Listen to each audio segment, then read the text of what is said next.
Hello friends, आज हम बात करेंगे कौन कौन से फूड स्टफ को खाने से हमारा ब्लड कोलेस्ट्रॉल लेवल्स कम होता है।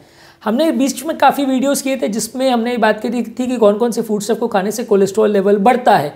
काफ़ी लोगों का यही हमें कमेंट्स क्वेरीज आता था कि आपने ये सब तो बता दिया कि क्या क्या चीज़ खाने से कोलेस्ट्रॉल बढ़ता है, पर आपने ये तो नहीं बताया कि हम खाएं क्या। ये सारी चीज़ें नहीं खाएं तो उसके बदले क्या खाएं जिससे हमारा कोलेस्ट्रॉल लेवल कम करने में मदद मिल सकती है। क्या एक्चुअल में ऐसे कोई चीज़ है जिनको ज़्यादा मात्रा में खाने से या जिन पर ज़्यादा फोकस करने से कोलेस्ट्रॉल लेवल्स कम हो सकता है। तो आज उन चीज़ों पर बात करेंगे, बहुत ज़्यादा डिटेल में नहीं जाएंगे, कॉमन फूड स्टफ्स पर ही बात करेंगे जो आपके लिए डेली बेसिस पे अवेलेबल है। उन सब चीज़ों पर ही ज़्यादा फोकस करेंगे। ज़्यादा डिटेल इसके लिए फ्यूचर में एक और सेपरेट वीडियो हम इस बारे में कर सकते हैं।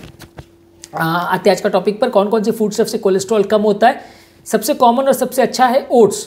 Oats daily on an average 50 grams अगर हम खाते हैं तो इसमें लगभग 5 ग्राम्स फाइबर रहता है।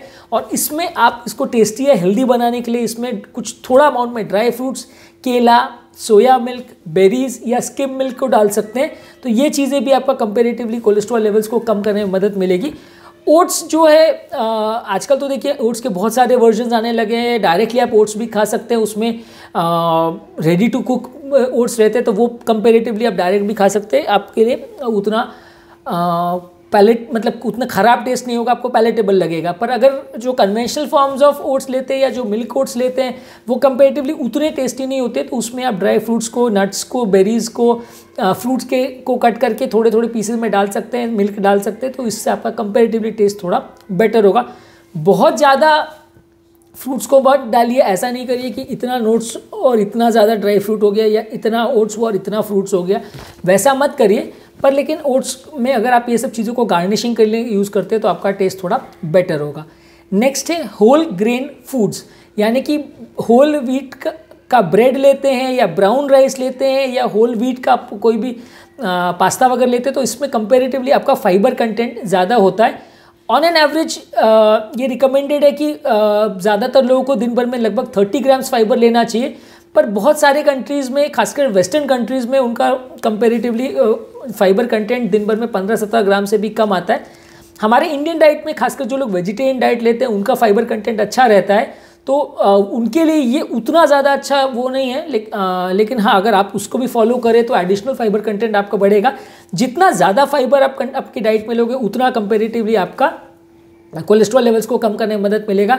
फाइबर्स जो है आपके गट की मोबिलिटी को भी इंप्रूव करते हैं, ओवरऑल आपका फैट को भी कम करते हैं, ओवरऑल आपकी बॉडी के फंक्शंस को भी इंप्रूव करते हैं, हार्मोनल फंक्शंस और सारे सिस्टम्स को भी इंप्रूवाइज करते हैं। तो हाई फाइबर डाइट लेना चाहिए।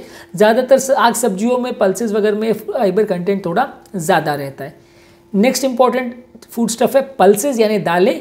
इसमें आप बीन्स ले सकते हैं, अलग अलग तरह की दालें ले सकते हैं, मटर ले सकते हैं। ये सारी चीज़ें बॉडी को डाइजेस्ट करने में ज़्यादा टाइम लगता है, इसलिए इसमें कंपैरेटिवली वज़न कम करने में मदद मिलता है। ये सारी चीज़ों में आपका फाइबर कंटेंट ज़्यादा होता है, जैसे कि राजमा है, छोले है, अलग अलग तरह की दालें हैं। ये सारी चीज़ों को आप अलग अलग तरह से मिक्स एंड मैच कर सकते हैं। इनको स्प्राउट करके भी खा सकते हैं, डायरेक्टली भी खा सकते हैं।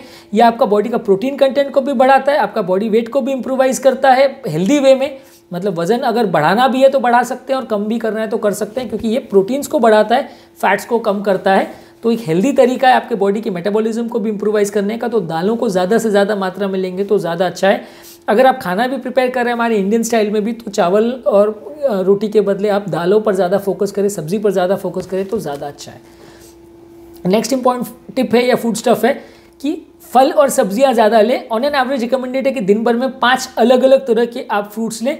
ज़्यादातर सारे फ्रूट्स और वेजिटेबल्स में कंपेरेटिवली उसमें सैचुरेटेड फैट्स या ऑयल्स बहुत कम होते हैं, तो इसमें आप कोई भी तरह का फ्रूट्स ले सकते हैं। इसमें फाइबर कंटेंट भी अच्छा रहता है, तो कोलेस्ट्रॉल कम करने में भी आपकी मदद करता है।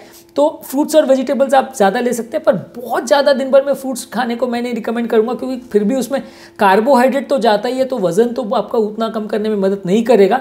लेकिन हाँ, ये है कि अगर आप दिन भर में 4 से 5 फ्रूट्स अगर ले रहे हैं, अलग अलग तरह के फ्रूट्स ले रहे हैं और कंपेरेटिवली ऐसे फ्रूट्स को सिलेक्ट कर रहे हैं जिसमें ग्लाइसेमिक इंडेक्स बहुत ज़्यादा नहीं है, तो वो आपके लिए ज़्यादा बेनिफिशियल रहेगा। ये सब को करने से आपका कंपेरेटिवली कोलेस्ट्रॉल लेवल्स कम होगा। पर देखिए, हर नेचुरल चीज़ में कुछ प्लसेस और कुछ माइनसेस होते हैं। काफ़ी चीज़ें के लिए लोग हमको पूछते हैं, आपने ये क्यों रिकमेंड किया, आपने फ्लैक्स सीड्स क्यों रिकमेंड किया, इसमें तो ऑयल होता है, आपने ये क्यों रिकमेंड किया, इसमें तो वो होता है। तो नेचुरल चीज़ों में कंपैरेटिवली ये रहता है कि वो चीज़ एक प्रोडक्ट से नहीं बनती, 25 चीज़ें होती है उसमें। तो उसमें कुछ तत्व ऐसे होंगे जो आपको इस बीमारी में फ़ायदा करेंगे, कुछ तत्व ऐसे होंगे जो दूसरी प्रॉब्लम में आपको नुकसान भी कर सकते हैं। तो आपको बैलेंस करके चलना पड़ता है कि इस चीज़ों में कितना शुगर है, कितना कार्बोहाइड्रेट है, कितना फाइबर है, कितना फैट्स है, उस हिसाब से आपको बैलेंस करके लेना पड़ता है। कोई भी चीज़ को बहुत ज़्यादा ओवर ईट मत करिए अनलेस वो बहुत ज़्यादा हेल्दी कोई चीज़ हो, नहीं तो आपको फ़ायदों के बदले कई बार नुकसान भी होगा। इसके अलावा नेक्स्ट फूड स्टफ है नट्स। नट्स में काजू है, पिस्ता है, वॉलनट्स है, ब्राज़ील नट्स है, ये सारी चीज़ें आपका फैट और कोलेस्ट्रॉल को कम करती है। पर ये सारी ही चीज़ों में ऑयल कंटेंट भी ज़्यादा होता है, तो इसको आप बहुत ज़्यादा मात्रा में मत लीजिए। इसमें कुछ हेल्दी ओमेगा 3 फैटी एसिड्स रहते हैं। ऑन एन एवरेज रिकमेंड किया था कि दिन भर में 28 ग्राम यानी एक मुट्ठा जितना दाने आप ले सकते हैं, बहुत ज़्यादा नहीं लेना है। नहीं तो क्या है, अगर मैं ऐसा बोल देता हूँ कि ड्राई फ्रूट्स लेना है तो लोग फिर बहुत ज़्यादा ड्राई फ्रूट्स खाने लगते हैं, खासकर जो लोग उसके कॉस्ट को अफोर्ड कर सकते हैं वो बहुत ज़्यादा खाने लगते हैं, फिर at the end of the day उससे फ़ायदा होने के बदले नुकसान हो जाता है। तो आपको ये सारी चीज़ों को बाकी चीज़ों के साथ मिक्स करके खानी है, बहुत ज़्यादा मात्रा में नहीं खानी है। दिन भर में एवरेज 28 ग्राम्स को अगर आप टारगेट करें तो ज़्यादा अच्छा है। दिन भर में कुछ दाने ही अगर आप इसके खाएँ तो ज़्यादा अच्छा है। बहुत ज़्यादा मात्रा में नहीं खाना है, थोड़ा सा खाएंगे तो फ़ायदा करेगा, ज़्यादा खाएंगे तो नुकसान करेगा। लास्ट इंपॉर्टेंट चीज़ है जिसके बारे में बात करेंगे कि सोया जो है ऑन एन एवरेज रिकमेंडेड है कि दिन भर में 25 ग्राम सोया लेना चाहिए। ये आपका कंपैरेटिवली कोलेस्ट्रॉल को कम करने में मदद करता है। 25 ग्राम सोया खाने के लिए आपको दिन भर में 100 ग्राम टोफू ले सकते हैं, 200 ग्राम सोया मिल्क ले सकते हैं, या एक छोटा पॉट या कटोरी भर के आप सोया का दही ले सकते हैं। ये सारी चीज़ें मार्केट्स में और खासकर सुपर मार्केट्स में अवेलेबल है। कई लोग हमारे टॉपिक्स पर ये बातें करते हैं कि ये हम तो गांव में रहते हैं, हमें प्रोडक्ट अवेलेबल नहीं है। तो देखिए, हम कोई भी टॉपिक इस हिसाब से डिज़ाइन करते हैं कि जो चीज़ें आपके लिए अवेलेबल है वो चीज़ पर आप फोकस करिए, उनको लीजिए। जो चीज़ आपके नज़दीक में अवेलेबल नहीं है उनको अवेलेबल कराने का प्रयास करिए, दुकानदार से बात करके या जैसे भी करके। पर ऑब्वियसली कोई भी वीडियो हम एक स्पेसिफिक ऑडियंस पर डिज़ाइन नहीं कर सकते कि इस गाँव में ये चीज़ अवेलेबल है तो डेफिनेटली आपको यही वीडियो हमें बताएंगे। हमारा टॉपिक थोड़ा सा जनरलाइज होता है कि ये चीज़ें आप ले सकते हैं, इसमें जो भी चीज़ आपको अवेलेबल है वो आप यूज़ कर सकते हैं, जो नहीं अवेलेबल है वो अवेलेबल करवाइए या बाकी चीज़ों पर फोकस करिए। तो सोया भी एक बहुत इंपॉर्टेंट चीज़ है। अगर आपके आसपास के नज़दीक स्टोर में टोफू या सोया का दही, योगर्ट या सोया मिल्क मिलता है तो आप इसको प्रयोग कर सकते हैं। जितने मीट और डेयरी प्रोडक्ट्स को अगर आप सोया बेस्ड ऑल्टरनेटिव से अगर रिप्लेस करते हैं तो मीट मिल्क में कोलेस्ट्रॉल कंटेंट ज़्यादा होता है, तो आप इसको अगर करते हैं तो कंपैरेटिवली आपका प्रोटीन कंटेंट भी सेम रहता है और आपका कोलेस्ट्रॉल ओवरऑल बॉडी का कम होता है। एनिमल बेस्ड फूड्स को आपको कंपैरेटिवली कम करना है। जितना ज़्यादा एनिमल बेस्ड फूड लेंगे उतना आपका कोलेस्ट्रॉल बढ़ेगा। कुछ लोग हमसे कहते हैं कि इसका मतलब तो हम कितना भी प्लांट बेस्ड फूड ले सकते हैं, उससे कभी कोलेस्ट्रॉल नहीं बढ़ेगा।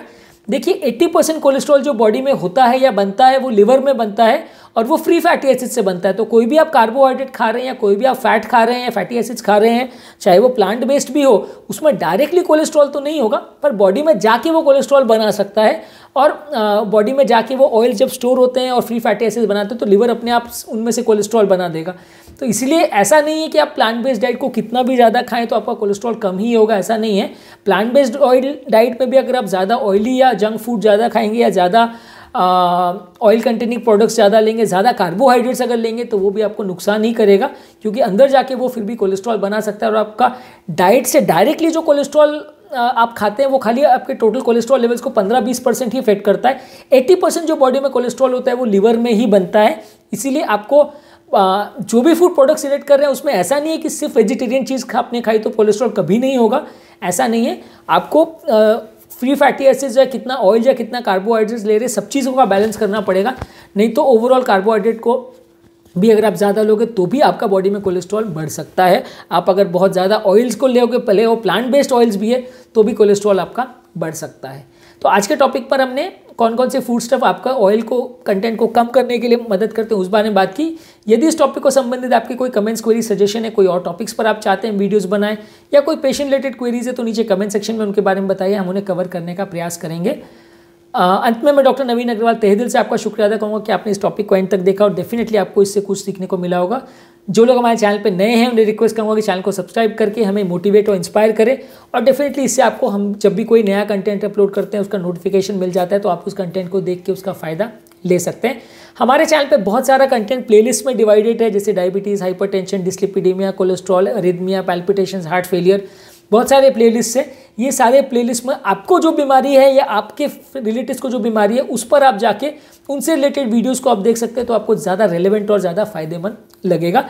हमारे चैनल पर बहुत सारे शॉर्ट्स भी हम रेगुलर बेस पे अपलोड कर रहे हैं। जो लोग सारे वीडियोस को पूरे डिटेल में नहीं देखना चाहते उनके लिए 1 मिनट शॉर्ट समरीज है ये सारे टॉपिक्स की, इंपॉर्टेंट फीचर्स उसमें हम डिस्कस करते हैं, तो उनका आप देख के फ़ायदा ले सकते हैं ताकि आपको एटलीस्ट एक बेसिक समरी पता चल जाए। जो चीज़ों को आप डिटेल में देखना चाहते हैं उनके लिए डेफिनेटली तो बड़े वीडियोज़ हमारे पास हैं ही। Thank you.